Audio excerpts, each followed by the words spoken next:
নমস্কার বন্ধুরা, news two চ্যানেলে আপনাদের সবাইকে স্বাগত। আজকের কেকেআর নামছে সেই দিল্লি ক্যাপিটালস এর বিরুদ্ধে।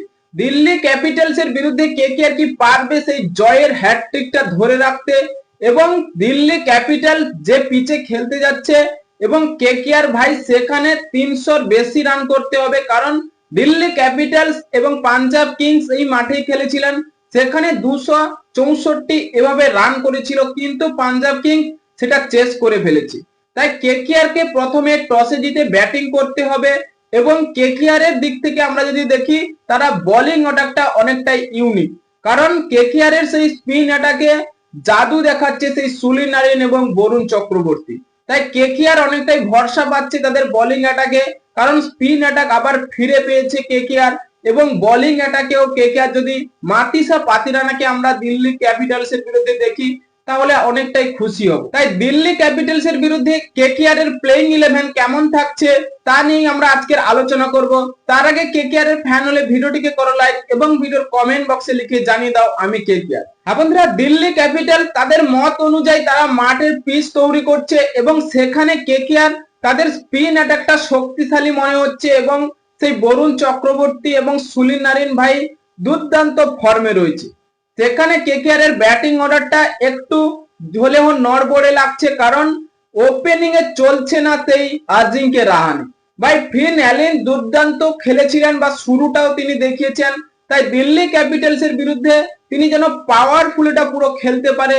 তাই ভাই কেকেআর কে আর ভাবতে হবে না, কারণ পরের ব্যাটিং গুলো এসে দুর্দান্ত শট খেলতে পারবে। এবং কেকেআর যদি বোলিং অ্যাটাকে মাতিসা পাতিরানা ভাই দিল্লি ক্যাপিটালস এর বিরুদ্ধে খেলে, তাই কেকেআর কে আরো শক্তিশালী লাগবে বোলিং অ্যাটাকে, কারণ কেকেআর রৌমেন পোয়েলকে বসিয়ে বা ইনপ্যাক্ট প্লেয়ার হিসেবে মাতিসা পাতিরানাকে খেলানো যেতে পারে।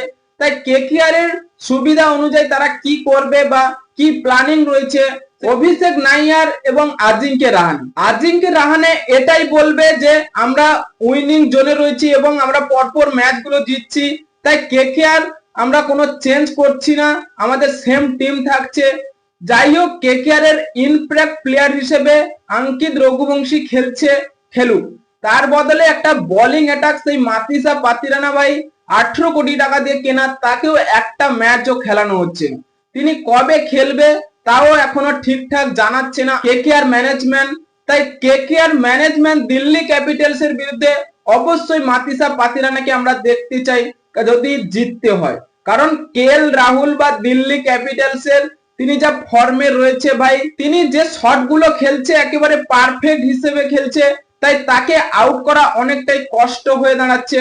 তাই সেখানে যদি কেএল রাহুল পুরো 15 ওভার পর্যন্ত খেলতে পারে ভাই, সেঞ্চুরি করে দেবে। তাই সেখানে কেকেআর কে প্ল্যানিং করে কেএল রাহুলকে আউট করতে হবে এবং তাদের বোলিং অ্যাটাক ভাই, কারণ দিল্লি ক্যাপিটালস এর স্পিন অ্যাটাক চলছে না, সেই অক্ষর প্যাটেল এবং কুলদীপ যাদব ঠিকঠাক ফর্মে দেখতে পাচ্ছি না আইপিএল 2026-এ।